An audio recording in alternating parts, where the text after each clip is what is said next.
예, 이번에는 이제 오늘 24일 수학예찬 4장 그거를 한번 분석을 해볼 시간인데요.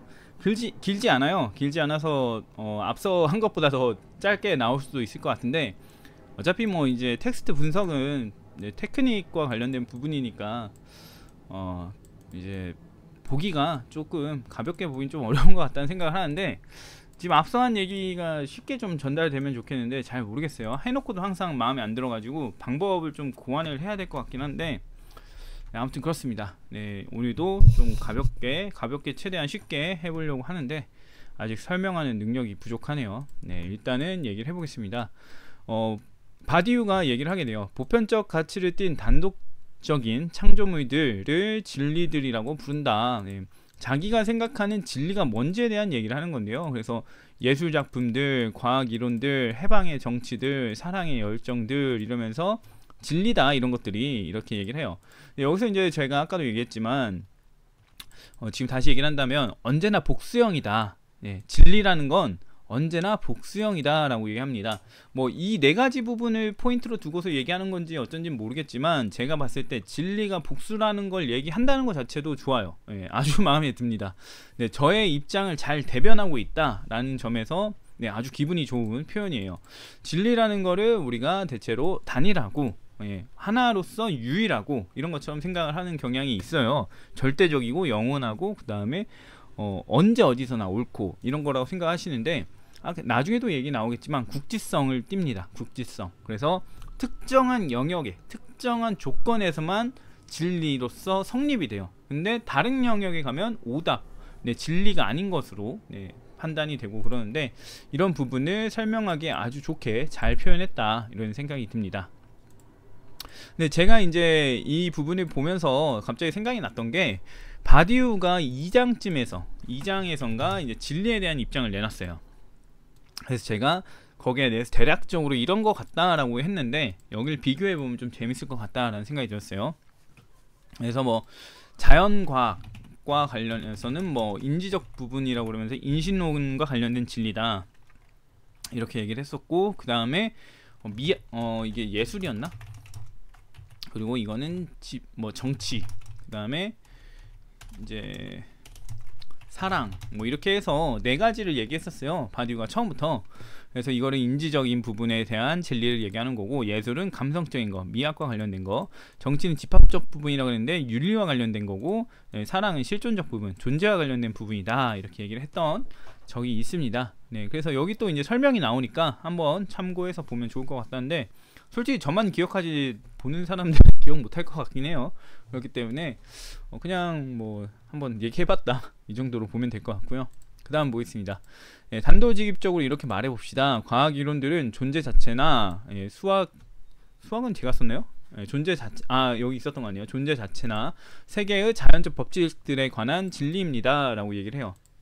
과학이론이라고 여기 얘기했거든요. 보면은 이렇게 네 가지를 얘기했어요. 그래서 이것들이 뭔지 얘기해보자. 그래서 첫 번째, 과학이론, 이거는 수학이나 이런 세계의 형식적인 면이나 세계의 자연 법칙들과 관련된 것에 대한 이론이다. 그래서 수적 질서나 자연 현상에서 판단되는 진리를 말한다, 이렇게 얘기를 한다고 볼 수 있고요. 정치적 진리들이라고 하는데, 사회들의 구성, 집단적 삶과 그 재구성의 법칙들, 이렇게 얘기합니다. 그러니까 사회를 이루면서 그 과정에서 생기는 이제 여러가지 법칙도 있고 질서도 생길 거 아니에요, 서로 얘기하면서. 그 다음에 뭐가 올바른지 뭐가 잘못됐는지 이런 것들을 논하게 될 텐데, 그러면서 이제 자유와 관련된 거, 평등과 관련된 거, 이런 것들에 대한 이제 진리를 말한다. 정치적 진리가 있다. 그래서 이것도 공감하기 좀 어려울 수 있는 게, 정치적인 부분에 무슨 진리가 있냐, 이렇게 하겠지만 진리가 있다라고 보는 학자들이 여럿이 있고, 저도 그중 하나다, 이렇게 보시면 될 것 같아요. 그 다음 보겠습니다. 예술적 진리들은 우리의 감각이 수용할 수 있는 무언가를 시키는 완성된 작업들의 형식적 일관성에 관계된다 라고 합니다.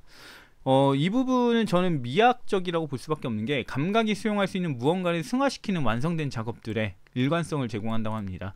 근데 이게 이제 또 마음에 들고 좋아야 되잖아요. 그러니까 제가 봤을 땐 미적인 측면에서 나오는 것 같고, 청각에 있어서는 음악, 시각에 있어서는 퇴화와 조각, 말에 있어 시, 이런 것들이 이제 우리의 미적 감각을 자극시키고 이제 영향을 주는 그런 것들인데, 거기에도 어떤 것이 미고 어떤 것이 아니고, 어떤 것이 미적 기법이고 어떤 것은 미적 기법이 아니고, 이런 것들이 진리로서 구현이 된다라는 얘기로 제가 생각이 됩니다. 그래서 그런 부분에 대한 얘기도 있다 보면 될 것 같고, 그 다음에 사랑의 진리들은 일자, 개인적 단독성에 의거하지 않고 둘에 의거하여, 즉 따라서 타자의 철저한 수용을 통해 세계를 실험하는 데 내포되어 있는 병증법적 힘에 관련된다 라고 얘기합니다.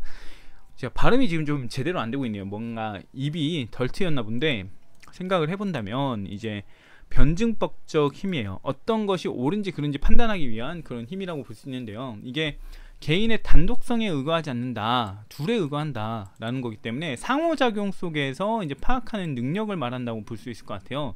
그래서 개인의 단독성에 의거한다면은 약간 고립되거나 편향된 잘못된 생각이라고 이제 볼 수 있다면은, 둘에 의거해서 파악하는 힘이기 때문에 오히려 좀 올바른 방법, 올바른 존재 이해, 이런 것들을 할 수 있는 힘이다 라고 볼 수 있는 것 같아서, 저는 이게 철학적 반법론과 관련되지 않나, 예, 이런 생각이 듭니다. 그래서 바디우가 수학적인 거를 이제 철학이 도입해야 된다, 수학과 관련되어야 한다라고 했던 이유가 이런 부분 때문인 것 같아요. 수학에서는 이런 부분이 어느 정도 이뤄진다 이거죠. 수학에서는 좀 엄밀성을 찾고, 그 다음에 뭐가 맞는지 틀린지에 대한 기준을 찾으려고 하고, 이런 게 있다, 변증법적인 요소들이 있다.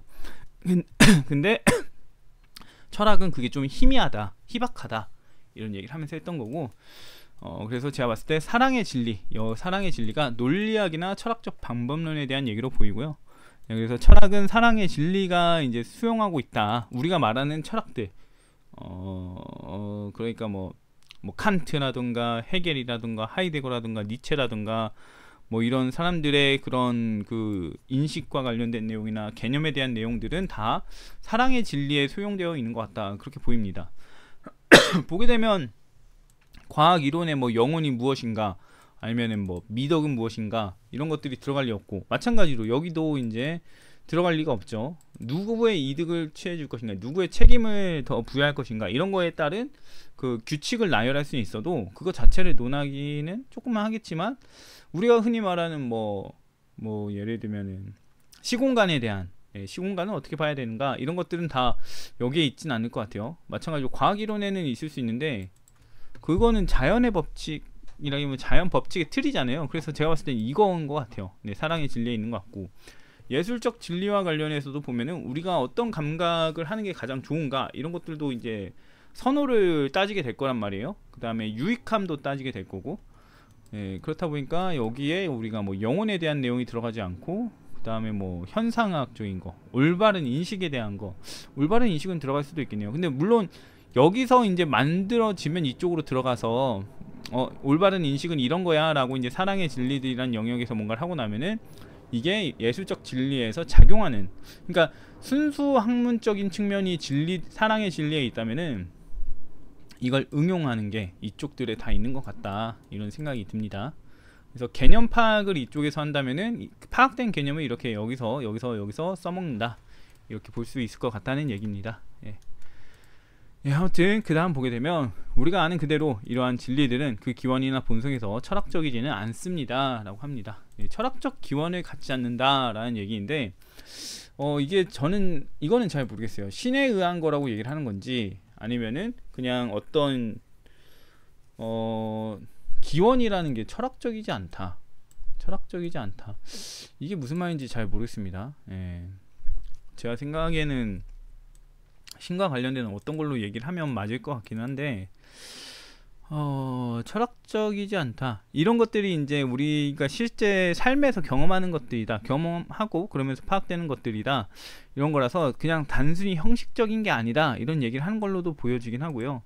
이게 조금 약간 해석이 어려움이 따르는 것 같습니다. 예, 뭐가 맞는지는 정확하게 모르겠어요. 네, 그런 것 같고, 그 다음 보게 되면, 그러나 내 목표는, 자기 목표를 설명하죠. 이러한 진리들을 식별하고 명명하는 철학의 진리 범주를 구해내는 것. 네, 이 구해내는 것, 이게 이제 제가 봤을 때 그 약간 해석의 여지가 있는 것 같은데, 구해낸다, 세이브한다, 이런 느낌인지, 아니면은 뭔가 얻는다, 이런 느낌인 건지 잘 모르겠어요. 아무튼 제가 봤을 때는 세이브 한다는 느낌으로 보면 좋을 것 같다는 개인적인 바람이 있지만 그게 아닐 수도 있어요. 왜냐면 이제 바디오라는 사람 자체가 진리가 지금 외면당하고 부정당하는 상황에서 여러가지 책을 썼기 때문에 구하려고 한다, 이게 맞아 보이는데 그냥 저만의 이제 바람이니까 모르겠습니다. 아무튼 그렇고요. 네, 진리가 이제 다음과 같을 수 있다 얘기하면서 진리에 대한 규정이 나옵니다.